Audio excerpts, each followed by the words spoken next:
Well, good afternoon and welcome to round 6 of the Greene King IPA Championship, which sees two teams with much changed sides as Bedford Blues visit the Emerald Headingley Stadium, where the brand new South Stand is open for business. I'm Paul Heggarty, and for the first time in over 100 years the press move to the opposite side of the field. What a stage, what a stadium this will be. The referee blows his whistle and we are underway in round 6 of the Greene King IPA Championship. Ball goes deep. Watkins playing in the centre takes it in the 22. What footwork from him. He's been a star find for Carnegie outside the 22. They go back in. The forwards take it into contact.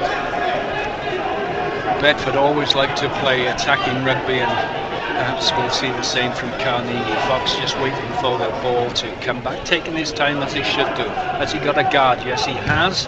And he puts up the box kick and finds touch. Jared Williams points to the touch judge to tell him exactly where it went in, and it's 9 metres inside the Carnegie line on this side, this near side, the South Stand side of the field. So Charlie Player, former Leicester Academy and Saints player, to throw into a full line-out. They've got some very tall second rows, and that's a long pass from Dixon straight to the inside centre, bypassing the fly half. And Bedford look to take this ball the direct route. Still not over the gain line. Dixon feeds his flank forward. Curry, former Rotherham and Trailfinders man, still only just inside the Carnegie half. The ball going through hands, and now the outside centre. Number 13 takes a good tackle coming in on Robley. That was Forsyth with the tackle. Almost a turnover there from Carnegie, but Dixon goes for the corner. Kick over the top. Forsyth is there, sticks out his right hand to get it and kicks the ball left-footed downfield. Has he found touch? No, he hasn't. And he's knocked forward by the Bedford full-back Rich Lane. Back, says the referee. You can discern what the crowd thought of that. Moore is back there covering the kick, which went to the corner. From inside his 22, he can go directly to touch. Has he found touch? Yes, he has, says the touch judge on the far side. And it's a hectic start to this game, Richard. Yeah, definitely. It looked like a knock-on there from the Bedford player, but the ref seemed to think it went backwards, so it was play on. Again, both teams looking to play territory, not playing too much in their own half. And we're back where we started, really, a line out on halfway. So often you see referees, when the ball does go back, they give a forward pass anyway, a knock-on I should say, taken by Flanagan. He's 6'7", former Leinster man, and well, first penalty of the afternoon. Mike Myerscough spreads his arms in disbelief, but Greg McDonald has penalised Carnegie. Now Bedford, their two top point scorers in Ryan Hutler and Ed Coulson, they're both out. So the fly half Atkins kicks to the corner. I assume Carnegie have prepped for just the height of the Bedford line-out, but when you're 6'11" and 6'7", there's not a lot you can do, is there? No, they are big, tall guys, but fortunately they're not the fastest on the floor, so Carnegie will hope to beat them on the floor and try and get up in front of him and try and make the most of the speed Carnegie have got. So Bedford line out on the 22. The ball goes to the tail, and it's Jack Ney, the 21-year-old, that gets it. And again, Carnegie have been penalised for pulling down the line out. Greg McDonald hot on the whistle. It will be an easy 3 points should they decide to take them. And it was noticeable there, Dixon just dummy to tap and go, and they do indeed go for the post. Carnegie have been conceding a lot of penalties for some reason. Yeah, especially around the set piece. I think it's just a change of personnel. Obviously every week we've had a few injuries and we've had different people in those different roles, and there's a lot for the players to learn there. You see there, I think the first penalty we got done for contact in the air, which I thought was a little bit harsh. We were competing at the line out. And then again for sacking, I think that must have been just sacking too late. The sack wasn't immediate.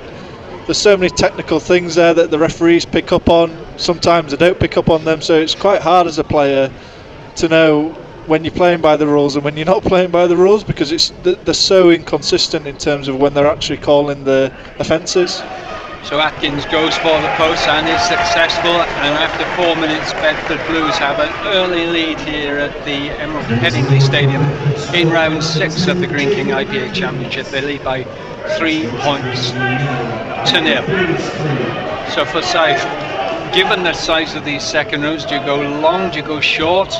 Well, we've just found out. They go long to Jared Williams inside the 22. He puts it back to the man who's just scored 3 points. Atkins kicks the ball into touch, and Louis Brown just makes sure that it does go into touch. So there'll be a line out bang on the halfway line to Carnegie.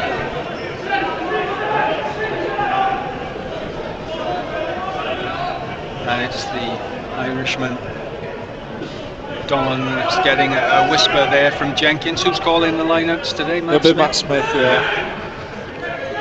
There he goes short, and it's Bainbridge at the front that just pops up a little ball for Bullows in the fly half position.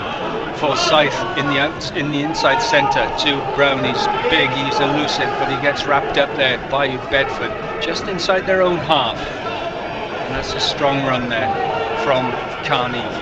Fox with a quick ball to Forsyth. Forsyth offloads to Myerscough, head down. The referee was playing advantage, although he didn't actually signal advantage.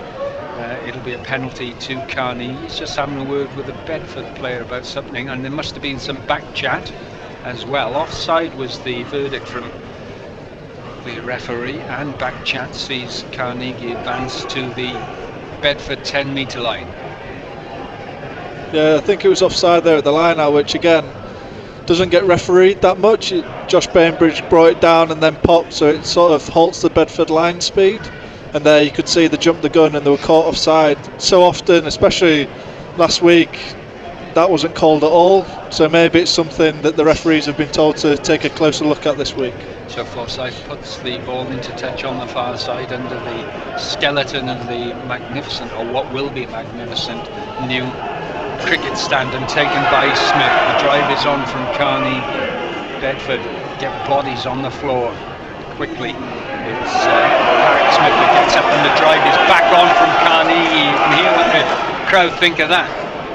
Good body angles as well. The referee's playing advantage, and now they look to spread it through Fox. Forsyth with the ball back to Moore, who's come off his wing, the Canadian. Is he through the first tackle? He's very, very close to within 5 metres of the line. Now players from Carnegie pile in. Bainbridge, he has a dip himself, but he's 3 metres short.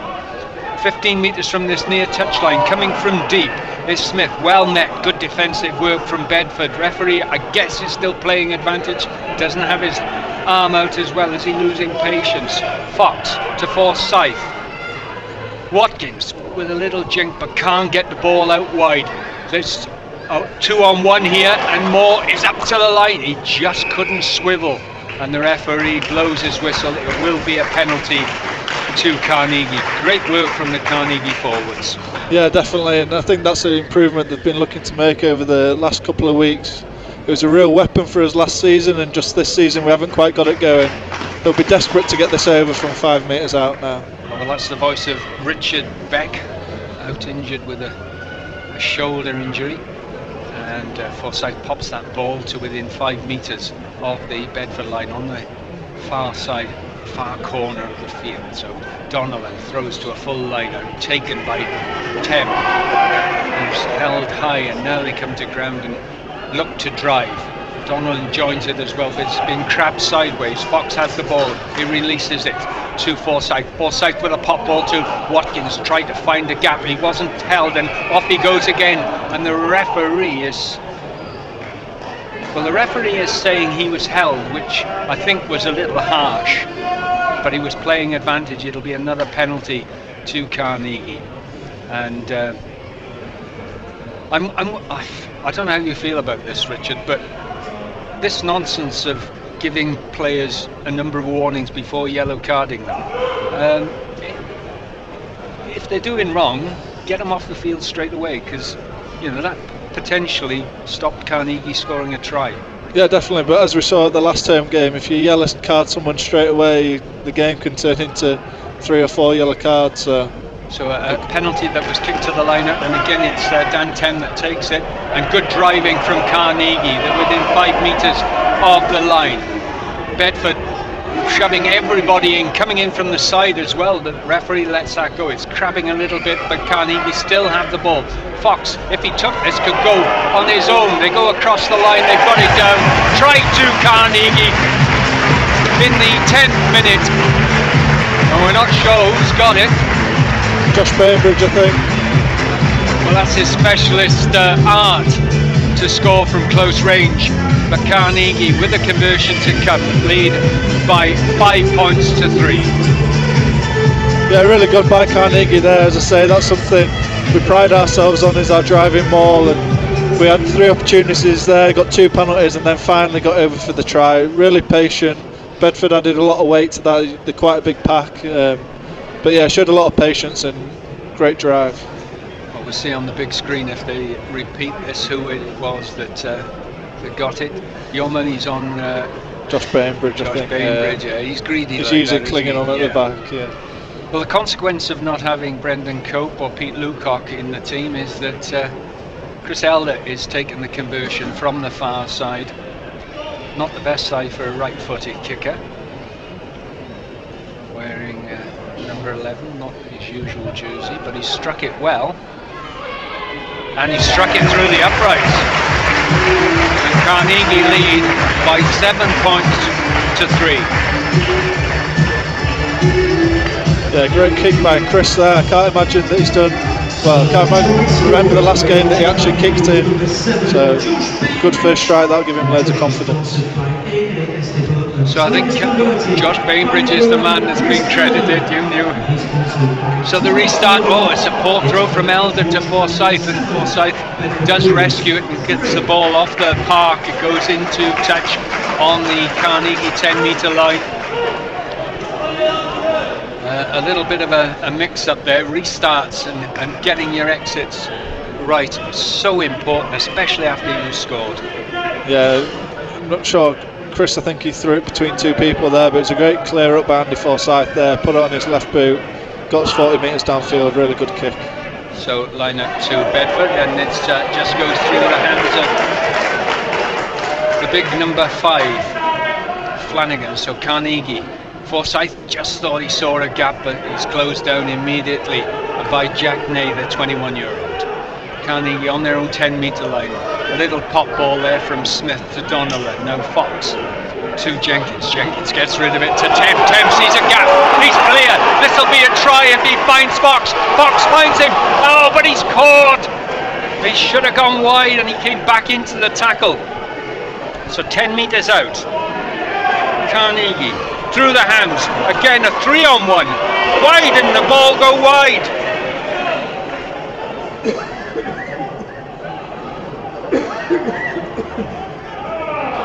So Donnellan with the ball. Forsyth leaves it back to Bullow. They've botched it. One opportunity. Elder with a little loop pass. Can he get in at the corner? No, he can't. An opportunity lost there, Richard. Yeah, definitely. Great play though. Great passing it from edge to edge there. Temi made the break down this left side. He's so quick, gets away. Just unfortunately Foxy gets caught. But then again, we shift it really well to that right hand side, and looks like Brownie could have maybe passed that. We had a 3-on-1 opportunity, but they're playing some really nice stuff, really accurate passing. It's good to see. So Bedford with a line up 5 metres out, successfully taken, and Gerard Williams looks to come away with it. Atkins can do nothing except find touch, and I'm not sure if Elder caught that. Would he have gone quickly? Perhaps not. But this is a bright 13 or so minutes from Carnegie, who suffered that early setback with a penalty to Atkins after 4 minutes. But good stuff from Carnegie. Can they keep it up for 80 minutes? So we've got 5-man line out. Oh, taken fortunately at the tail by Lloyd. Now Bullock fancying his chances, just testing the Bedford defence, which is no mean thing to do as well early in the game. Richard Beck looking intently at what's happening. Bainbridge back to Forsyth. Forsyth to Watkins. Watkins almost past. Oh, he gets the ball away to Tem. Elder comes back inside, but it's intercepted by the right wing, Harry Davis. Good work from Davis, but great work there from Tem as well. And the ball is turned over. Carnegie have it within 10 metres of the Bedford line. 15 metres in from this near touchline. A little pop ball there to Myerscough. Myerscough ankle tapped and goes to ground. There are men over here and they can get the ball out wide. They canter more. Moore has to trap it. It goes to his bootlaces. Also there, alongside him is Brown. There's a man down injured. Who is it? I think it's Dylan, the hooker, for us. They've also got a man out. Must be a clash of heads. 14 against 14 at the moment as Jenkins takes it in 20 metres out. Probably 18. Fox, they come towards this near side. Watkins did well to pick that up off his bootlaces. The passing not going to hand. If it had, perhaps we'd have a couple more tries. And Tem in what he thought was open space takes the ball. This is great stuff from Carnegie. A long pass to Elder. Elder wants to and needs to keep it in touch. 8 metres out and just a metre from this near touchline. Now it's Myerscough, head down, creating a restart, a recycled ball I should say. Smith on the floor, pops the ball up to Forsyth. Again Bullough has the ball, steps back inside. There are men over if they... No, they're not now. Bedford's closed that opportunity down. Fox just went on his own, just testing the defensive qualities of Bedford, and the referee saying it was knocked on. So Donnellan is back on his feet, and there's a Bedford player who's going to play no further part in this game. He doesn't look to be in the best of sorts.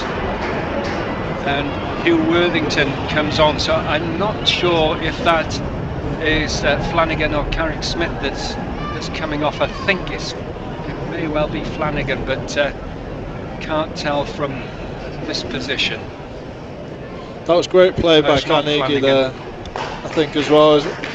Made the break, and then unfortunately the inside ball got intercepted, but we fired at the ruck and turned it over again. It was just great defence. Bedford like to have a lot of numbers on the feet, a lot of people to attack with, but if we can make them commit to some of these rucks or turn them over like we did there, it was really good work and concerted pressure inside the Bedford 22. It's Jack Ney that's come off injured. Hugh Worthington, the former Dragons player, replacing him. So it's a scrum down, albeit with a Bedford feed 10 metres out from the visitors' line and 18 metres from that far touchline. Well, probably more, 20. Front rows go to ground, and it's Carnegie. They've been penalised, so an out for Bedford, and they will be mightily relieved after all the pressure that Carnegie have been putting on them. We have played 17 minutes here at the Emerald Headingley Stadium. Carnegie lead by 7 points to 3 here on BBC Radio Leeds. Game's coming thick and fast as Carnegie travel down to the Medeski next Saturday, 3 o'clock kick-off. You'll hear that also on BBC Radio Leeds. That was the first scrum of the game, I think. 20 minutes in and first scrum, that's not bad. Usually we've had 5 or 6 resets by this point, but Carnegie want to sort that out there. They won't want to be giving penalties away at every scrum. So a little knock on and nudge there from Smith as the line-out went awry for Bedford, and it'll be a scrum down 5 metres inside the Bedford half on the far side of the field. Bedford's line-out started really poorly. That's I think 2 or 3 now where the hooker's throwing the ball in and no one's actually gone up. So I don't know if it's the hooker throwing the ball too early or Bedford movement quite isn't right, but I'm sure they want to get that sorted because it's costing them field position at the minute. They got lucky there that there was a Carnegie knock-on, but before that Carnegie have had a couple of turnovers from Bedford line-outs. Smith could quite easily have pulled that backwards in other circumstances. The referees, well, we've not had a completed scrum because he's given a free kick this time to Bedford, and Jenkins just pointing to his second row so important that you get the weight coming through, and it's sometimes a blame game in the front row as to exactly who to attribute the error to. Richard Beck, a back row by nature, by inclination, second row by circumstance at times. When forced. And Bedford have elected to, from that free kick, to reset the scrum. They're going to go again. Just to remind you, it is 5 metres inside the Bedford half, and that's a solid scrum as well. The referee's playing advantage. It will be a penalty to Bedford. Interception to Watkins. He read it, he saw it was coming, and Bedford knew that they were playing advantage. It'll be a penalty to the visitors. Jenkins just having a word with the referee, just trying to figure out what's gone wrong. He's normally such a good scrummager. Yeah, definitely, and I think the one before that one, we actually won the engage, but the referee did us for pushing early.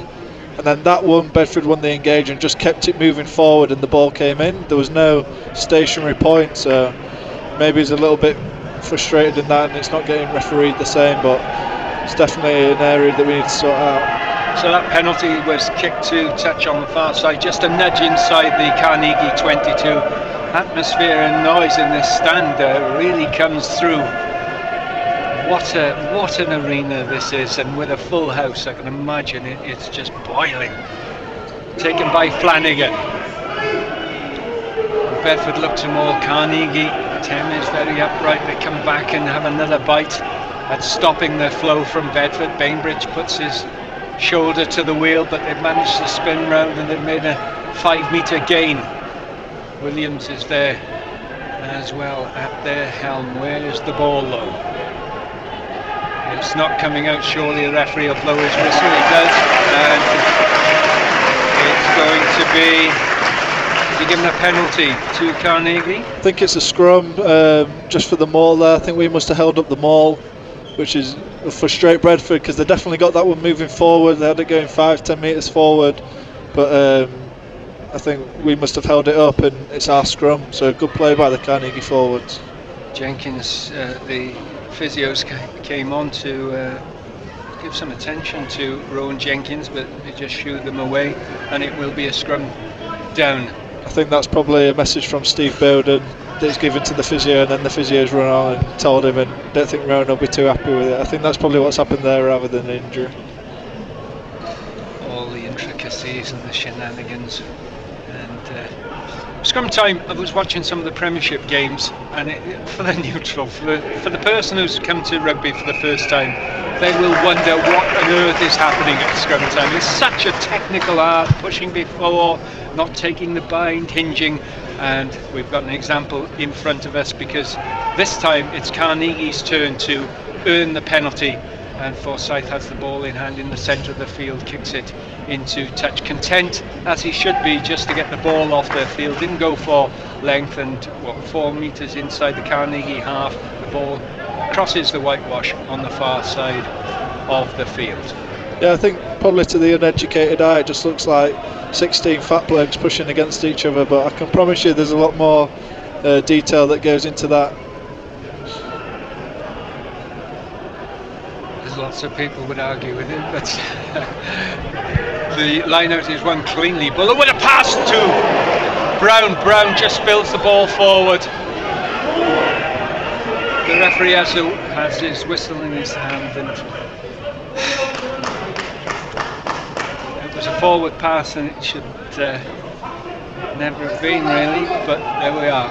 Easy to make judgments sat in the stand. So we're going to get a real close look at this scrum. Yeah, so I think Louis Brown there just been caught a couple of times where he could just have given the pass, and he probably just held it for just a second too long. He had a great game last week in Jersey, his first game back after probably 6 months out, so he's probably still a little bit rusty and still getting over that, but he'll come good, I'm sure, throughout this game. He could have given a pass that would have seen Carnegie earn their second try. I'm reminded of a game down at Perpignan in the Heineken Cup where Jordan Crane could have given exactly the same pass. He didn't, and Carnegie lost by a couple of points. And that's an excellent scrum from Carnegie. Really got their dander up and high fives all round.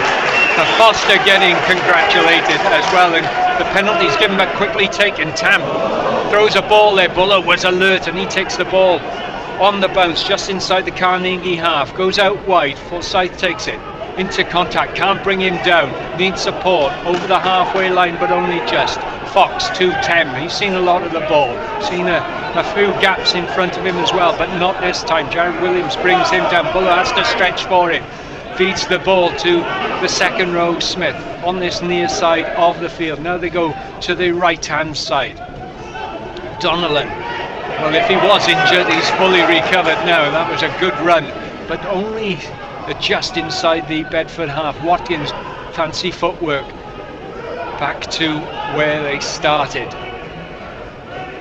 Just testing this Bedford defence, and almost through there is Josh Bainbridge, the try scorer, delivers the ball to Forsyth. Are they going to put boot to ball? Smith thought about the pass. Brown's in there to help him, goes to ground again on the halfway line.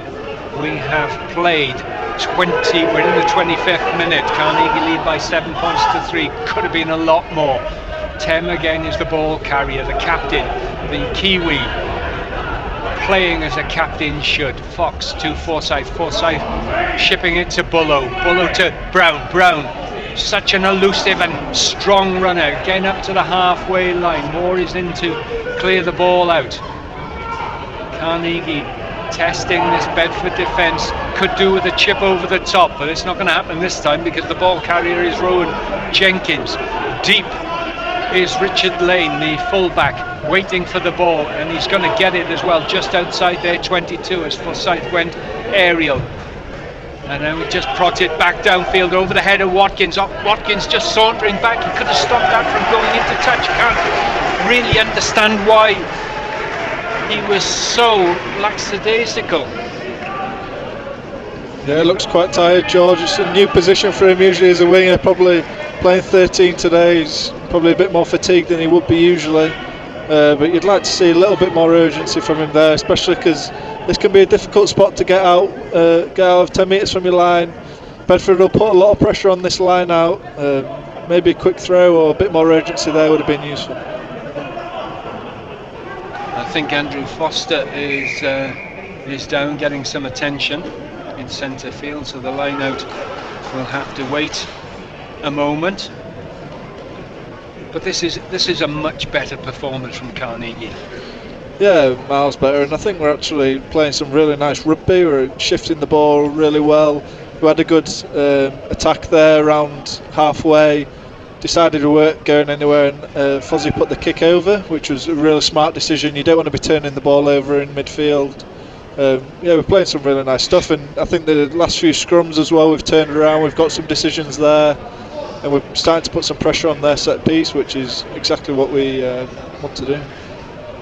Chris Sterling, I suspect, will be pleased with the way Carnegie are playing so far. They've got some defensive duties to do here, but this, I imagine, is the pattern of play that he wants Carnegie to play. So a shortened lineup, a four-man lineup with Foster in the scrum half position. Now he joins the lineup and it's taken well by Smith, and this will give Fox an opportunity to clear, but they drive out to the 22, don't go outside the 22, Bedford offside.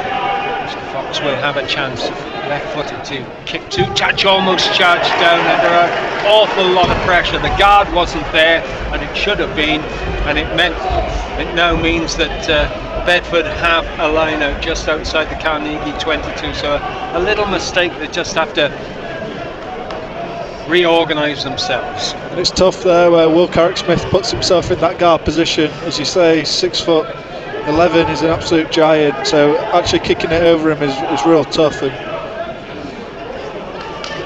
so Bainbridge, perhaps the shortest forward, tries to go up against Carrick-Smith, but Bedford have the ball. Now they maul in a breakout from Clare to within 15 metres, held up by Elder. Who else is there? Watkins, I think, is there as well, and the cavalry is being called to perform defensive duties. Replacement, Worthington. has the ball. Williams is there as well, back to the defensive line. Is it? Oh, it's all over the place, the ball, but it goes to Atkins. He's gone cross field, and Brown is there, marks the ball, did well, but the referee was playing advantage. And again, I didn't see the referee's arm. Referee Greg McDonald didn't see his arm for advantage. And we're not in the blame game, but just take you back to Watkins, who could have kept that ball from going into touch and didn't, but he'll learn from that. This is a big moment. Bedford have had a great driving maul this season, scored loads of tries from it, so now they're 5 metres out from the Carnegie line.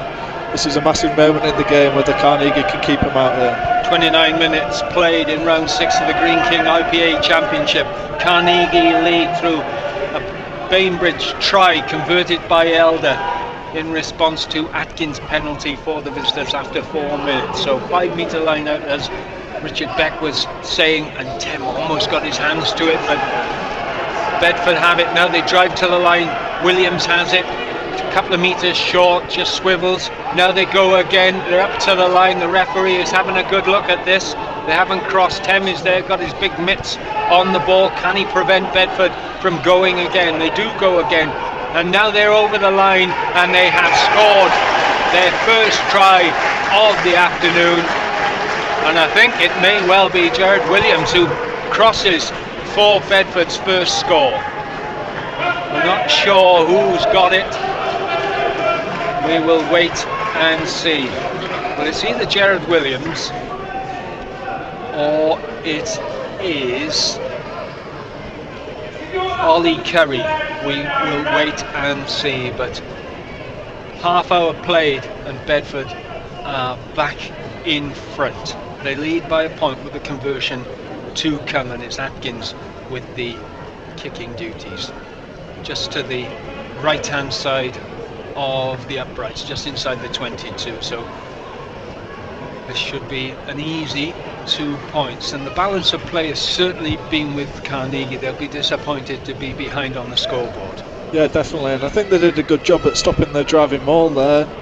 Some good cheating by everybody, and they managed to get it down, but fortunately that pick and go now from teams, you see it in the Premiership every week, it's so difficult to stop. Once teams get 10 metres out from your try line and they enter that pick and go, the jackal isn't often rewarded anymore, so it just makes it so difficult to get. You're almost relying on them knocking the ball on or making a mistake rather than you being able to do anything positive to actually get the ball back. That's I think that pick and go has turned into the new maul, where everyone's scoring loads of maul tries. I think now everyone's scoring loads of pick and go tries.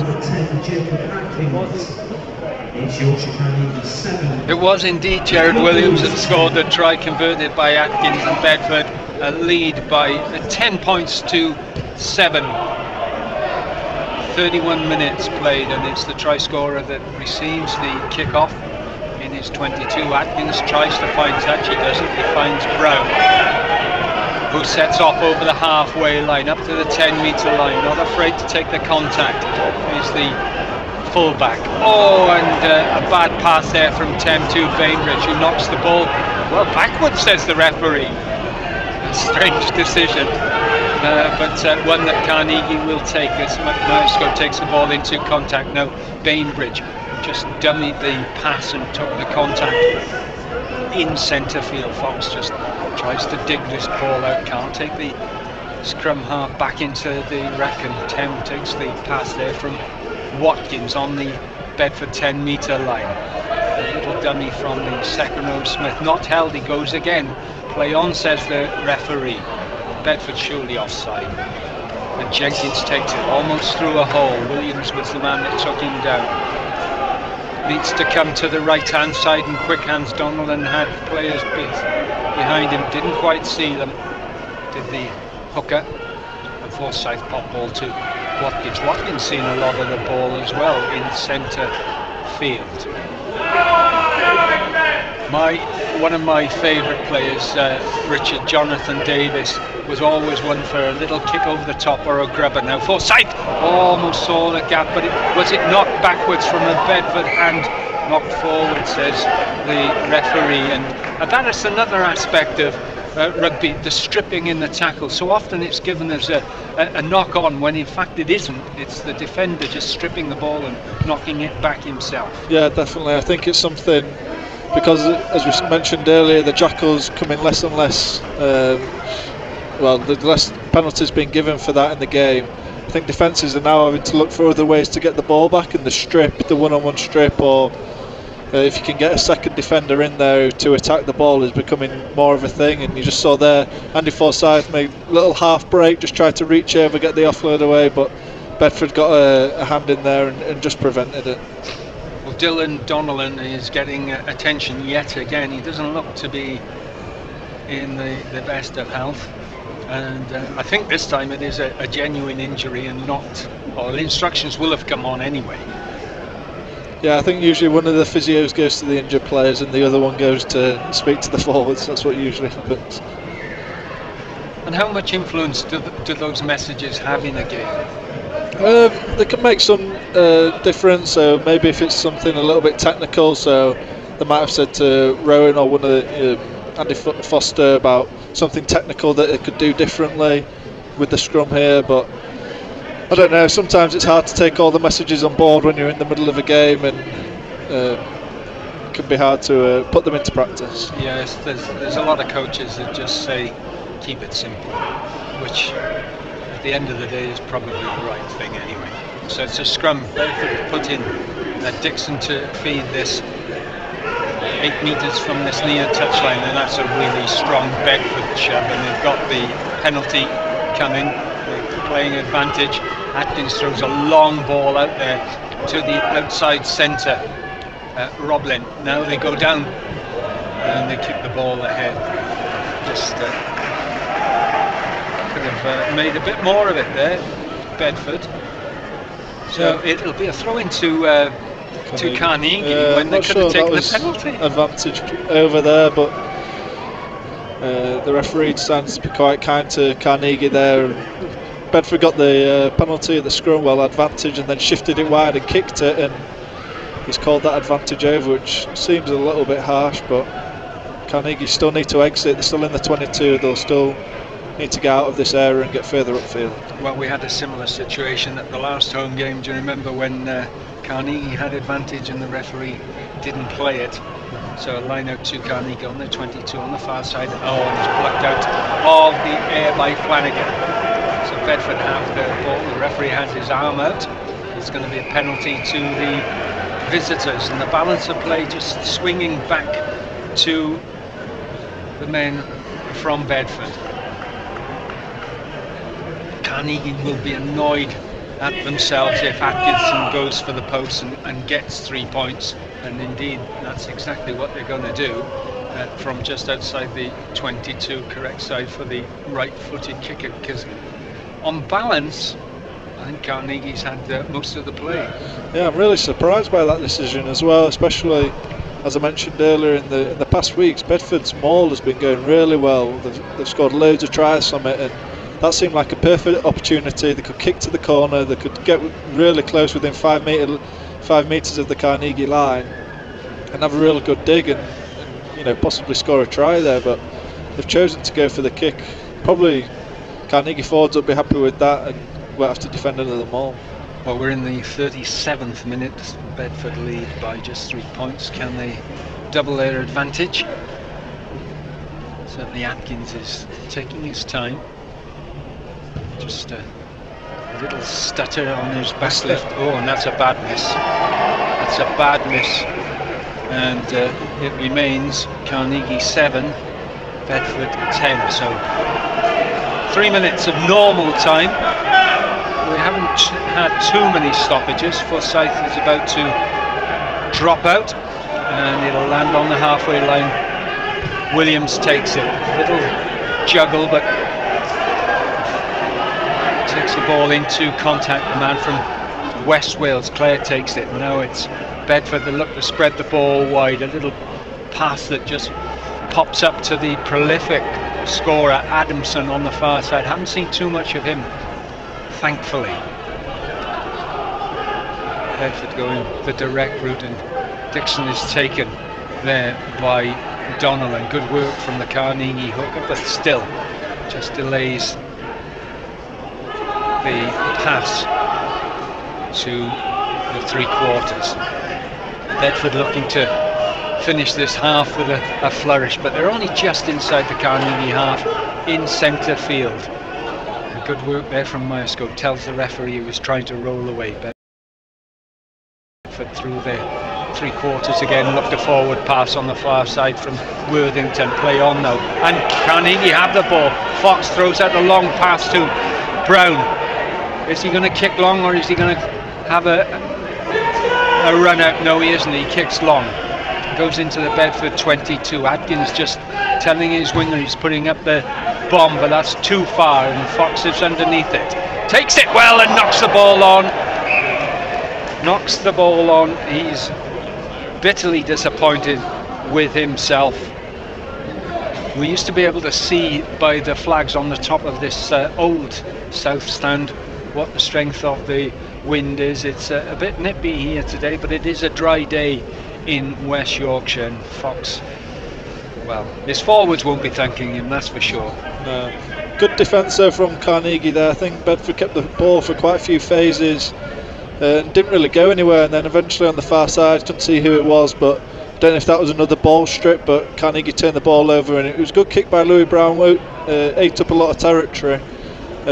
But you know, Carnegie will be happy they've managed to defend, and Bedford are a potent attacking team, so they'll be happy they've kept them out, and they didn't really go anywhere, Bedford. Well, we're in the last minute of this first half. There will be injury time. It's a scrum to Bedford, 38 metres away from the Carnegie line, just to the right hand side of centre field. Bedford playing towards the Carnegie stand, as Jenkins just has a word with the, well, he looked earlier at the touch judge, and the referee is being told, I think he's being told that time is almost up. He had a little hand to his ear. Touch judges and referees have mic'd up, as they have been for a long time in rugby union. Scrum is a strong one from Bedford. The referee, they're looking for a penalty. They got a penalty. What they're going to do with it? They sling it out wide. They're just rolling the dice here. Adamson with a chip and chase, and back there is Watkins covering, goes in to touch the referee. As I say, Wells playing advantage, so Bedford will have a chance to, well, I think they'll take the 3 there. I think with time running up there, I think they'll take the penalty kick, but it's a bit further out. It's probably a harder kick, well, definitely a harder kick than the one before. And it's the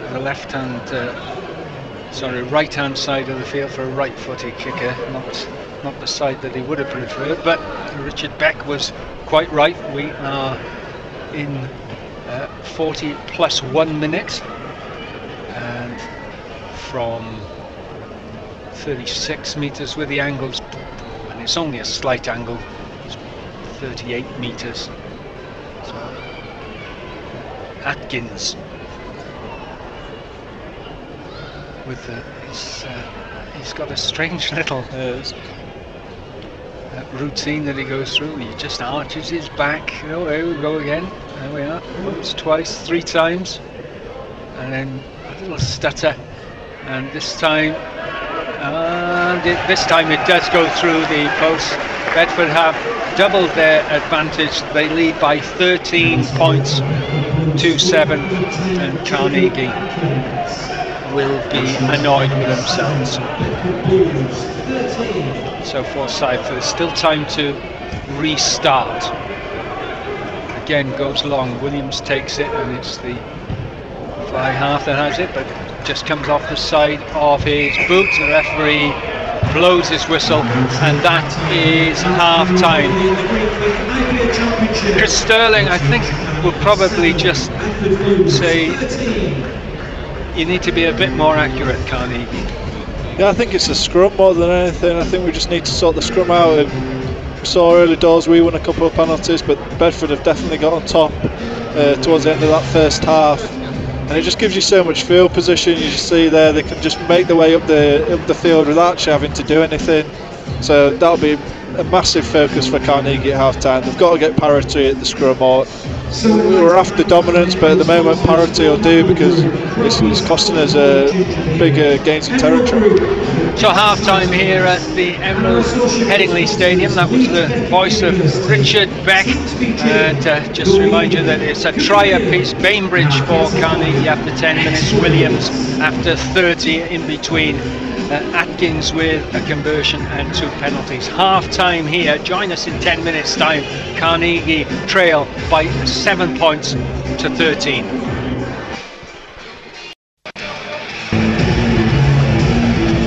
Well, welcome back to the Emerald Headingley Stadium. Just to remind you that at half-time, Bedford lead by 13 points to 7. Carnegie are back out. We're waiting for the Blues, who do emerge from the far corner from the cricket changing rooms. So Carnegie will be playing from left to right towards the Carnegie stand. Good first half from both sides, entertaining rugby as well. And Bedford just at the end of that half coming out on top. Can't see. Yes, there is a change. Jake Ilnicki, I think, is on for. Well, Jenkins isn't there. And James Thraves as well, I think. Yeah. So. No, Donnellan is still on, so it's the props that have changed. We'll have a look to see if Bedford have made any changes. Just a one false change in the first half with Worthington on for Jack Ney. So the restart was taken by Brown, and Forsyth puts a little jink in. Hasn't angled it enough, has he? Yes, he has. Oh, well done. That was an intelligent kick. Atkins went to bite on it, but he decided he's going to let the ball go into touch. So maybe the instructions, Richard, has come in to just get field position and work yourself into the Bedford half from there. So line out just outside the Bedford 22 on this near side, 5-man line out. Not sure why Bedford need to shorten it, but it is one. And now Williams, who's carried a lot of ball, offloads to Worthington. 30 metres out, the ball is on the floor, back to Atkins, I should say, inside his 22. It goes into touch, but he was inside his 22, but the ball was passed back inside to him. So a mistake there from Bedford, and it will be a line out to Carnegie, 20 metres out from the Bedford line. The touch judge has just given the line out, or he was going to give it outside the 22, which is nonsense, but anyway. Yeah, good start from Carnegie there. Really, they weren't under a lot of pressure there, the Bedford 10, but kicked it out on the full, and they were wanting to get this more going again, Carnegie. So Maesco takes the ball wearing the number 4. The line out is dragged down, the referee's playing advantage. Bainbridge pops it up to Fox. Forsyth with a little jink through, he must have been listening to me, and it's taken by Dickinson under pressure from Watkins. The referee will go back for the penalty. Now, we know that the line out from 5 metres out is where Josh Bainbridge comes into his own, but will they take the 3 points? Not really an established kicker in the side, and Fox just puts it in. Ooh, skirted with the dead ball line there, but in fact the referee, the touch judge says it went into touch 6 metres from the Bedford line. So how many are in this line out? A 5-man line out. Maesco takes it unopposed at the front. Now they look to drive. All bodies, all shoulders to the pump, but Bedford have the first drive on, and Carnegie, can they shear off and go down the narrow side? Where's the ball?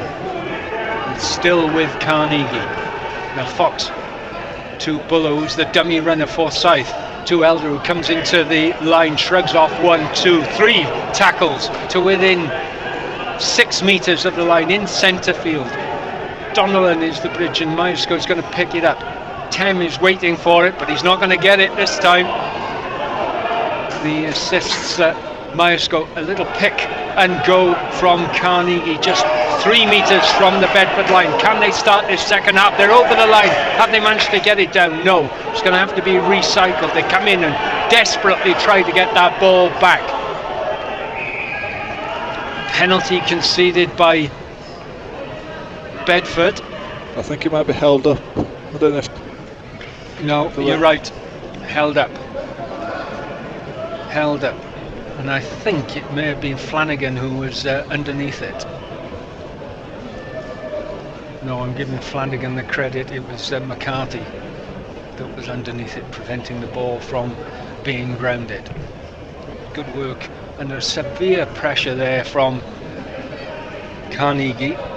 Tem wanted the ball, but he wasn't going to get it off Mike Myerscough.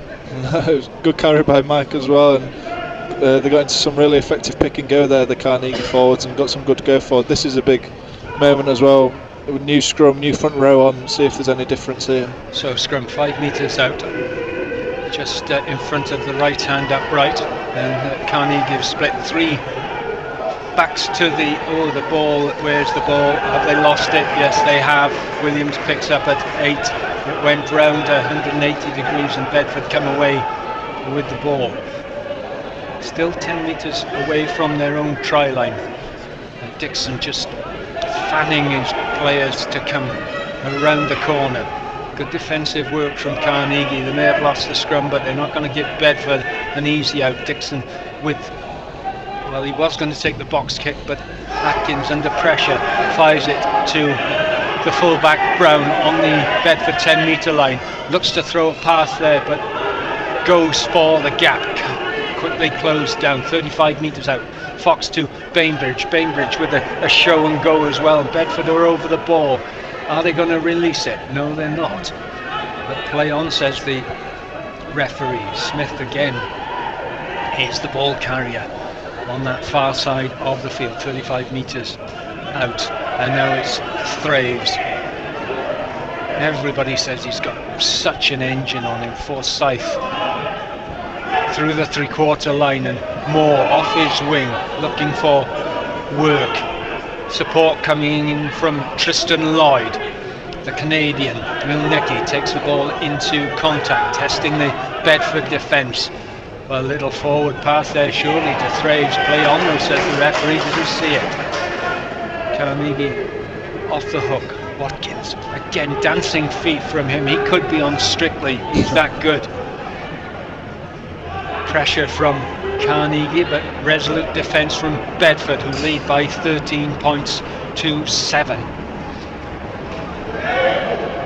In the 7th minute, in this second half, Forsyth thought he was going to take Bedford on, but stopped and had second thoughts. Down this narrow side, there's no way around there, surely. Brown with a ball out the backside to Moore, outside the 22. A pass there, it goes astray, and Donnellan, such a good footballer, picks the ball up and takes the contact. No, Forsyth thinks about the kick, and it's meant for Elder. This could go, oh dear me, just goes into touch. It was a good move, and he just put a bit too much on it. Good work though from Carnegie. Yeah, really good work, kept the ball really nicely, and then Andy Forsyth just put a little bit, it looked like I wasn't quite sure whether he wanted to do it or not, and then in the end made a decision, was going to kick, and just a bit too much on it, because Chris Elder was in absolute acres there. Well, he was going to make that kick a split second before, checked himself and then did it, and as you say, there was a bit too much on it. So, well, I'm not sure why Bedford have done this. They've taken off Will Carrick-Smith, the man that they called Tree, who's 6'11", and his replacement, was it Ed Taylor that came on? Yes, it was, the former Worcester Academy. He was dual registered with Rotherham at one time, and immediately in the action takes the line out inside the Bedford 22. Are they going to take it outside the 22? Yes, they do. And Dixon just pointing to the referee that it was offside. Well, he hasn't changed his mind. In fact, it's Lloyd, so he's not offside. But the ball is outside the 22, so they can't go directly to touch it. And this is a bugbear of mine. Why do they go outside the 22 when they should really keep it under pressure? They just sling the ball back, and Bedford forwards having to work again before Dixon puts up a box kick. Elder is underneath it, under a little bit of pressure, takes it well. Wearing number 11 throws the ball to Fox. Fox in centre field to Bullow. Can they get this out wide? No, they can't. Watkins was tackled and did well to just release the ball. The referee says play on. Donnellan. Crowd just anticipating something. Great work from the Irishman. And where's the ball? Holding on the floor is the verdict of the referee. Just got himself a little bit isolated. Bainbridge was there to help, but couldn't do anything before the referee signalled for the penalty. Yeah, it was really unfortunate that by Carnegie. I think, well, Lee Dixon was a couple of metres offside. He makes the tackle, lays in the way so Carnegie clear him out, and then get done for holding on because they can't clear out the threat of the jackal, which seems a little bit unfortunate for Carnegie, but that's how it's refereed these days. Just in terms of that, on the exits, them having to pass back into the 22, I think that's one of the worst jobs, being a forward, because you're absolute cannon fodder, because your job is pretty much don't go forward, get tackled inside the 22 so we can kick it out. So Charlie Clare was getting some attention. The penalty has been kicked to midway between the 10-metre line and the Carnegie 22 on the far side, and I think with what have we played, 10 minutes of this second half, that's the first time that Bedford have been in the Carnegie half. They lead by 13 points to 7, but this is a much better performance from the Yorkshire side. So player to throw into the lineup, it's taken well by the replacement. Now Bedford going the direct route, get no change at all. That's Strachan from the Saintsman. The referee again penalising Carnegie. The crowd don't like it, but was it not rolling away or sealing off? I'm not sure what that was for. That's a terrible decision by the referee. So there's a tackle, Carnegie fire through, do a really good job, and then Lee Dixon gets in the way. So your option is either take him out, but then that's a penalty for taking the 9, where Andy Forsyth did exactly the right thing there. The ball's out, played the ball, and Greg McDonald's done him for hands in the ruck. I'm not really sure how you can play that any differently. Again, Lee Dixon controlling the referee in this game, which he seems to do most weeks when he plays. Plenty of experience, former Newcastle man, over 250 appearances for Northampton Saints. He played, believe it or not, in 8 cup finals. So Atkins, 37 metres out, and not for the first time the ball falls off the tee. This is straight down the middle, and I'm not a kicker, but it wouldn't be the position I'd want it to be. And he strikes it well low, and he has got another 3 points to his record, and Bedford lead by 16 points to 7. Much, Richard, it must be said, against the run of play. Yeah, Carnegie have played really well, come out again in the second half. As they almost get the ball back from the kick-off there. So the ball overshot the jumper. Sorry, you were going to say something. No, just they've come out and played really well, kept the ball really well. As you see there, Bedford take a negative tackle just to get the ball back in the 22. It's not hardly positive rugby, but it's the nature of the game these days. Yeah, the forwards just stood there, waited for it, and went to ground. Dixon kicks the ball off the park on the far side, still inside the Bedford half, about 8 metres inside. So Carnegie have a chance to reset and go again. They're just forwards in a huddle, and replacements not really had time to make an impression yet. Those replacements being James Thraves and Jake Ilnicki. Line-out is one. Smith takes it off the top. No Bainbridge. Trying to find a gap. Goes to the direct route. Fox goes down the narrow side. Tem has the ball. Good defensive work though from the visitors, it must be said. Carnegie back to the halfway line. It's that Donnellan that takes the ball into contact. Forsyth ships it out to Myerscough. Myerscough, he only knows one way, head down, as he injured himself.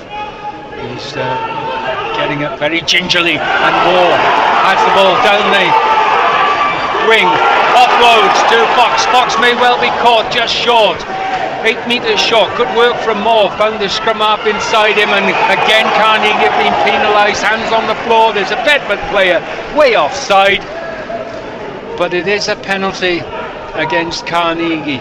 The opportunities are there for the home side, just can't convert them at the moment. Yeah, it was good play by Lewis Robin there for Bedford. He got back and won the turnover again. Great break down this right edge, and Dan Moore makes a break, feeds Ollie Fox inside, and because Fox is supporting from in front of the ball, he almost has to slow down for the ball to get there, and then he's not sprinting at full speed, and Bedford that's twice now in the game, Bedford have been managed to track back and catch him just before the try line. So 14 minutes played in this second half. Still plenty of time for Carnegie, who have played, it must be said, really well, although that's not reflected on the scoreline. Tam puts out a big paw, and Carnegie have the ball, but Bedford, have they managed to get bodies in the way? Yes, they have. They've disturbed the ball, and Dixon with a box kick. Good work there from the Canadian Moore, under an awful lot of pressure just inside the Carnegie half. Bainbridge offloading the ball to, was it Lloyd that took the ball again? Myerscough took one heck of a hit a couple of moments ago. Still a willing ball carrier. Carnegie just slowing it down. Fox to Forsyth. Forsyth, left-footed, goes across field over the heads of the right wing, and the full-back Lane just waits for it to bounce up to him. Kicks two touch inside this 22. That wasn't a bad kick though from the makeshift fly half. Yeah, really good vision there from Fozzie. I think they were planning a box kick off Foxy there from the ruck, but Fozzie looked up, saw the space in behind, and it was a good kick. Carnegie have probably made 20 metres here. Really good vision for, as you say, out of position, not played 10 a lot.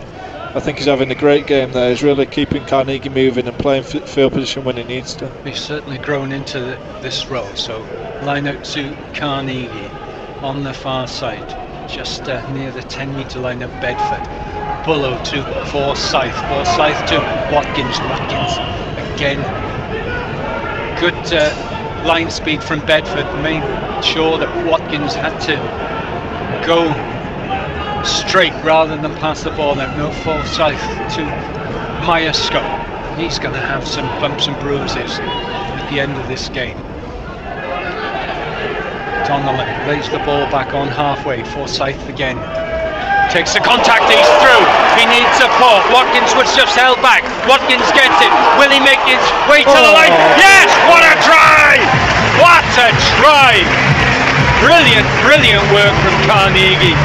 Yeah, just the reward they deserved. Great play there from Fozzie. Makes a break out of nothing. There's absolutely nothing on. Just got between two defenders, managed to stay on his feet, and what support that is from George. And another great finish from 15-20 metres out. It looked like he was going to be dragged down by two Bedford players, but managed to get out of the game. And that's been coming from Carnegie. I think they've made a number of breaks now. They just quite haven't managed to finish them off, whereas that one, great support. George finishes it off. Great try. And that's exactly what you want. Somebody on your shoulder. And this time it was Watkins, who's been perhaps the player of the season so far for Carnegie. Yeah, definitely. I think every time he's got the ball, he's beaten a couple of players, and he's so strong. As we've mentioned, he's got good footwork, but then he's so strong with that as well, which makes him even harder to tackle. And you just saw the effort he put through to push through and support Andy there. He had to push through a couple of Bedford players trying to hold him back, get in his way, but he did it, and he finished off with a try. It was great. So Elder converts, and he makes it a 2-point game. Carnegie trail by 14 points to 16 as Bedford make a substitution. Coming on is Jared Ellis, yet another dragon, but he's in as cover for Bedford. I assume coming off is Sean McCarthy. We'll just clarify that in a moment, but we are back underway. Restart taken and it's knocked on. Referee's playing advantage. It will be a scrum down to Bedford, but Bedford are playing this ball out of hand, throwing the ball out wide. Thraves is the cover, and the tackle is from Moore outside the 22 of Carnegie. And as we say on so many occasions, so important not to let the opposition score. Great work there from Carnegie, straight off the top of the rack.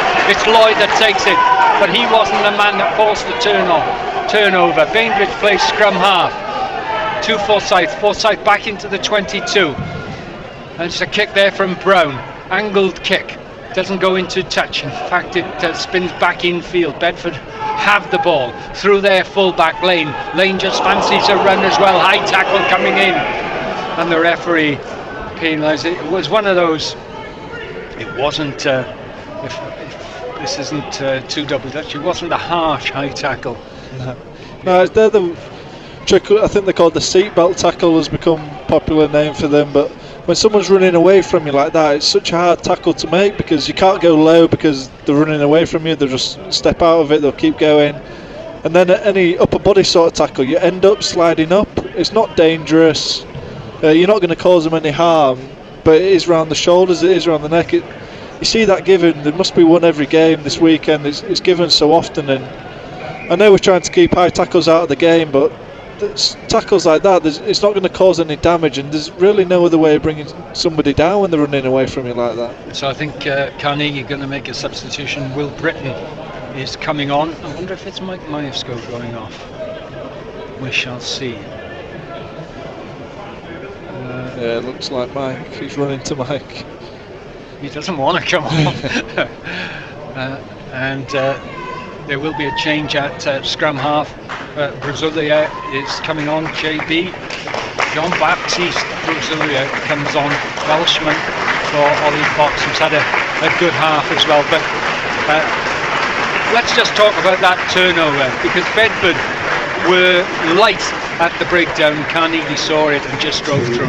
Well, yeah, that's what I spoke about earlier. So Bedford tend to clear rucks with just one man. So if you can put pressure on there, you know, you've got the opportunity to get the ball back. And we saw there the first man one pass, and then Tristan, I think, picked the ball up. That was no different to what Andy Forsyth got P's and Lions for earlier. It's that inconsistency.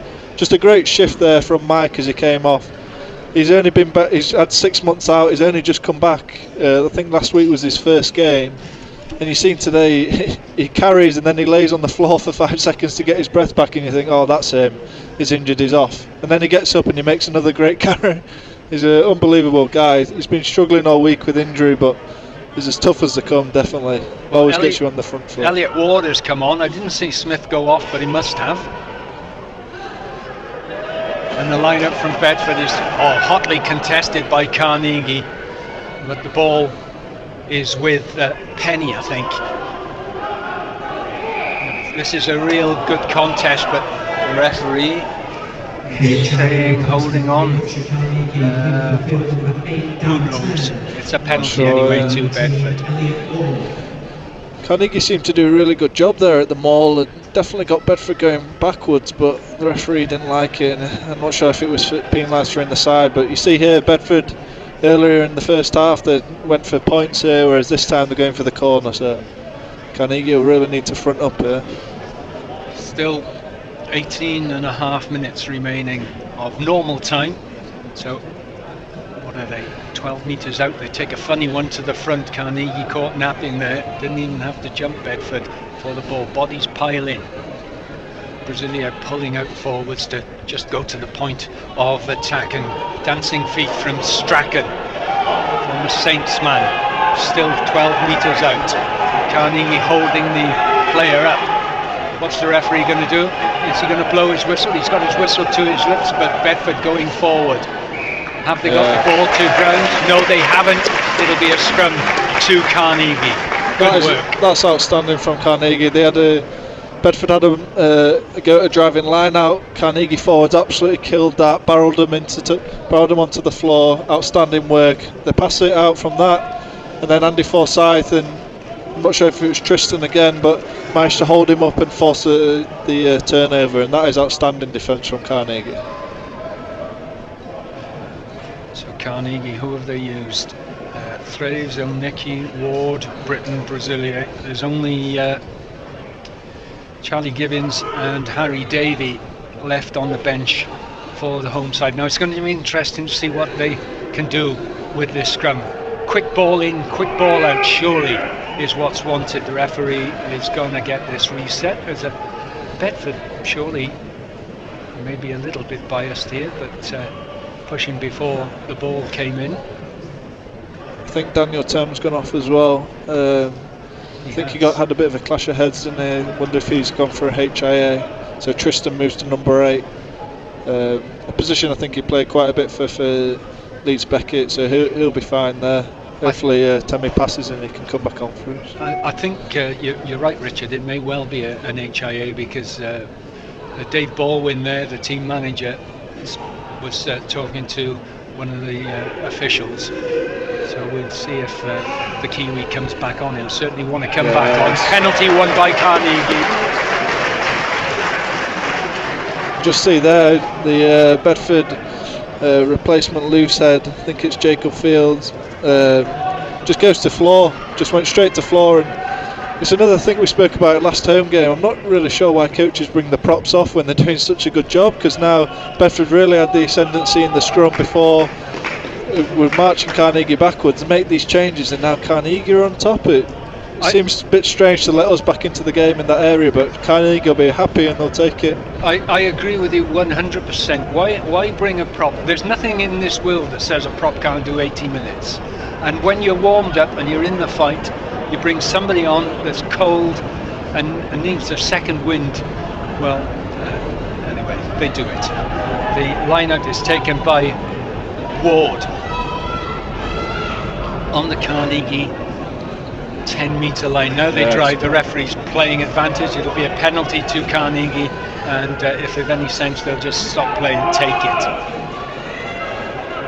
Now this is really where, and another bugbear of mine, where they're playing advantage, and you would want your scrum half to say, just knock the ball forward, or say, look, we're going to stop play, we're going to take the kick. Yeah, definitely.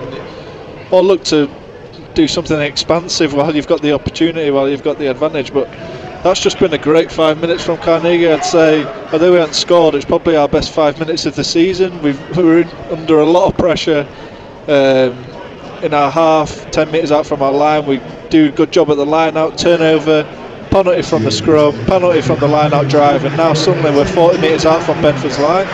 That's a great work from Carnegie.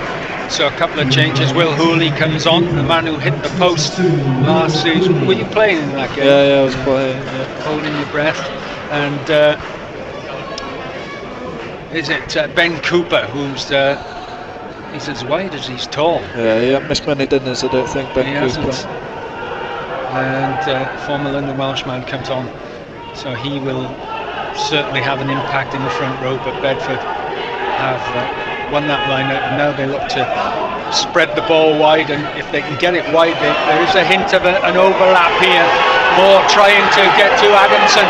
Oh, brilliant work from Watkins. Watkins takes the man down just 2-3 metres from the try line. Scramble from Carnegie. Ellis taking the ball into contact. Oh, this is really frenetic stuff here. This could be an important score if Bedford get it. They're very, very close. Forwards driving, not a lot of impetus, but now they go, they're up to the line. Can they hold them up? Referee Greg McDonald is on the spot. All that coming from a stolen line-out. Adamson, so often a prolific scorer, was held up, and great work from Watkins.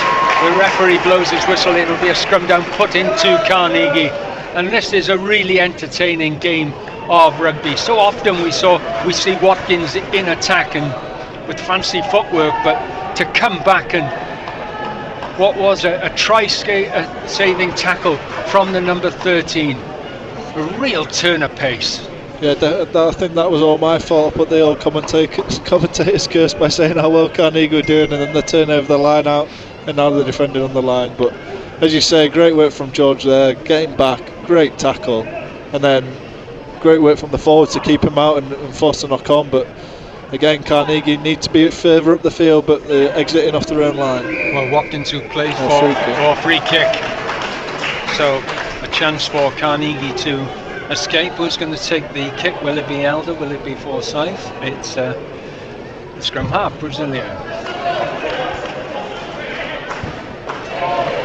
That's some haircut for the replacement Carnegie scrum half. I think it's because he's half French, half Welsh. It's almost like Japanese samurai hairstyle, that, with a little top knot. Anyway, the line out is to the visitor. Well taken there by the second row. Oh, there's a danger here as there's a 2-on-1. Oh, good tackle coming in from Elder as Lane stripped the ball as well. Oh, brilliant work. Lane thought he was through there. Referees penalised Carnegie though. They're just not getting the rub of the green at the moment. That's a shocking call again. So Chris Elder's managed to tackle him with the ball and strip it in the process of tackling him and then present it back. I think the referees thought that was fine play on, but he must have got a call from the touch judge to say it happened on the floor. But well, Elder went across. He was talking to the touch judge. Just couldn't believe the decision. But Carnegie under pressure again. 11 minutes remaining of normal time. Bedford lead this round 6 game by 2 points. Again they go to the big man Flanagan. Good work though from the Carnegie forwards. Bedford just crabbing back into centre field and just making a couple of metres before the counter drive comes from Carnegie. Referee has his arm out. It's going to be a penalty to Bedford. Not sure what that was for. Must have been offside at the ruck. They're up to the line. Have they managed to get the ball down? Yes, they have. Bedford with a conversion to come now, lead by 20 points to 14. Yeah, and as I mentioned, Bedford have had a great driving maul in recent weeks. Carnegie will be disappointed there. They let Bedford win the ball towards the back of the line out, and it's so much easier to drive from that position because obviously the Carnegie forwards are all in front of the ball. So they'll be disappointed they gave him such easy ball at the back, and usually they try and force him to the front. Well, the man that emerged from under a pile of bodies is the replacement Ben Cooper, former London Welshman, and he has Bedford's tried their lead by 21 points to 14. And Will Hooley it is who has the kicking duties to add a further 2 points. But this has been a really good performance from Carnegie despite the scoreline. Hooley drives it through the centre of the uprights. Bedford now lead by 23 points to 14, so they've got a 2-score advantage with under 10 minutes of normal time remaining. Forsyth puts in a little jinky restart, but Bedford gather it cleanly. I guess Lennon that takes the ball out of the 22. Now they go long. Bedford bounces in front of Brown twice. Brown takes it on the 10-metre line. Is he going to go on his own? Oh, shrugs off one tackle. He's such a big man, and then a little hitch kick and goes again under pressure from Bedford. Takes a few tackles to bring him down. Forsyth takes it outside the 22, and now it's Thraves. Thraves on a run. Offloads inside to, is it Britton that takes the ball? Not to see from here. This is good work from Thraves, again the ball carrier. Such a dynamic and forceful forward. just over the halfway line, Carnegie. Now back to Forsyth. Forsyth puts boot to ball, tries to find touch, but didn't get enough of an angle on it. And Lane has plenty of time to find the whitewash. That's exactly what he's done, but only on the Bedford 10-metre line on this near side. Thraves is down on the far side, holding his left shin or knee, and he's getting some treatment. So Carnegie, who've used their front row replacements, have a man down. I'm hoping it's just cramped there for Thraves. He must have carried the ball 10 times already and just coming on at half time, so no wonder he's a bit tired. Hopefully it's nothing more serious than that. So when you get back into training on Monday, can you tell your forwards that they must wear different coloured scrum caps, because there's 3 there, all the same height, with black scrum caps? Yeah, I'll pass the message on. Thank you. So we've got a little break in play as Thraves gets some attention. He's okay to carry on by the looks of it. And not sure if that's his normal gait, but he's getting back to the line-out, which is on the 10-metre line. So Carnegie with a chance to do something here. It's our job to name man of the match. Watkins got it last time. Forsyth, though, he's had a good game. Donnellan, I think he's had man of the match before. Richard, go on. I think Forsyth for me. I think new position, playing 10. I think he's controlled it really needed doing. I think he's done some really good stuff. Obviously set up the try for George. So Bedford kicked the ball downfield after a nudge through there from Brown, and Brasilia having to go all the way back to his 22. Bedford content to play field position, and why not? They lead by 23 points to 14. Brasilia with a little chip into traffic, really not a kick that was wanted. And now Bedford again look for territory. Back there is Elder, takes the ball 10 metres from his own line and kicks to touch. He has got the ball off the field. 6 minutes of normal time remaining, and if the scoreline stays like this, Richard, Carnegie can feel bitterly disappointed, because they've given in many aspects as good as they've got. Yeah, definitely. I think Temi comes back on now for Elliot Ward. He must have passed the HIA. But I still think Carnegie are in this. You know, there's 6 minutes to go. If they get a bit of field position, we can make a break. We've looked pretty good in attack all day, so I don't think it's over. I think we'll still be looking for that win. Definitely the bonus point. And just to remind listeners, as Bedford throw to a line out on the Carnegie 10-metre line on the far side, cleanly taken in the line out. It goes to ground. Referee blows his whistle, and it's a yellow card going to go against Carnegie. And who is it? I think it's Will Britton. It is Will Britton. Collapsing them all, I think, with... Yeah, collapsing them. I don't think can't imagine he's tried to do that on purpose. Bedford weren't really going anywhere. They weren't going forward. They were more going sideways. So I can't imagine Will's done that on purpose. Maybe he just got his legs trapped, but the referee gave it straight away. So we're in the 76th minute, 14 against 15. The task has just got that much harder, and Bedford in an attacking position. On the far side, Taylor takes the ball in the line-out, and they look to take advantage of their numerical supremacy. You can hear the Bedford support here, who've travelled 150 miles to get to this stadium. Always a big draw for visiting fans as well. And Bedford within 5 metres of the line. There's an inevitability about this. They are up to the line, they are over the line, and they have their 3rd try of the afternoon. And when you're down, you just get a kick in the teeth. And I think it's Jacob Fields that has that score, but that is yet to be confirmed. The Bedford lead by 28 points to 14. It was indeed Jacob Fields. Carnegie were so disappointed with that. They've done some great work stopping the Bedford Moor when they're just 5 metres out. They're Bedford 20 metres out, and I don't know if they've not taken it seriously enough, the Carnegie forwards there, but Bedford just got the drive on, and then once they get going forward, it's so difficult to stop. You need to stop it straight away, stop it at source.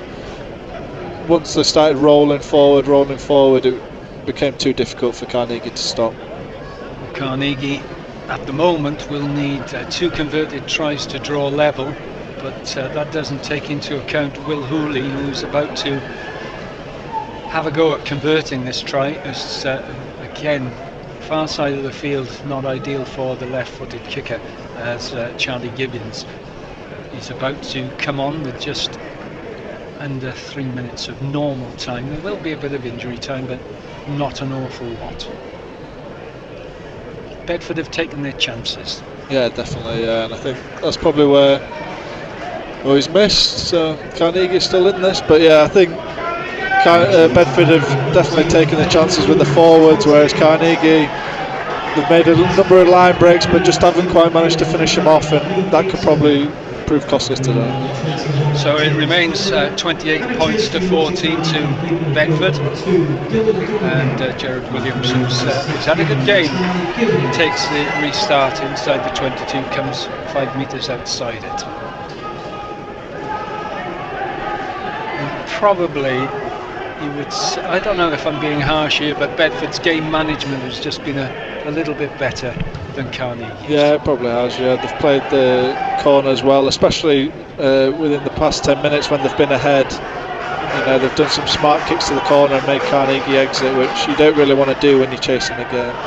Brown took that kick under pressure on the halfway line, did ever so well. Brasilia to Forsyth. Thraves takes it, a hint of a forward pass, and he's under an awful lot of pressure, knocked backwards onto the Carnegie 10-metre line.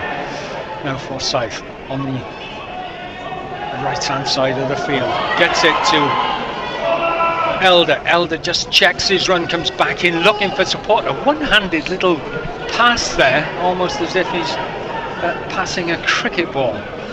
Brasilia to Gibbons. Gibbons dummied the pass. He rolls over the Bedford 10-metre line. What can happen here? Anything can happen. Brown with a long pass there to Moore over the 10-metre line. Is tackled close to this near touchline. Forsyth again. Are Bedford tiring? This has been a real shift from Carnegie. And Brown plays the scrum half roll. Forsyth breaks through to Watkins. Early tackle there, surely. Adamson is the man. But the referee had his arm out, and now he's just playing on. But he was given a penalty to Bedford. I just cannot understand that decision. Back there is Brown, did ever so well, under an awful lot of pressure outside the 22 of Carnegie. Well, pick the bones out of that, Richard. We've still got play on as Thraves takes it outside the 22. The crowd is certainly seeing their money's worth here this afternoon, despite the scoreline. And we are coming into injury time. We are in injury time here, as Tom Bullock said a good afternoon as well. Tries to come away, but again, you can't fault the defensive work from Bedford. They haven't shirked a tackle. Gibbons, the Exmouth man, takes the ball, and Smith has it as well.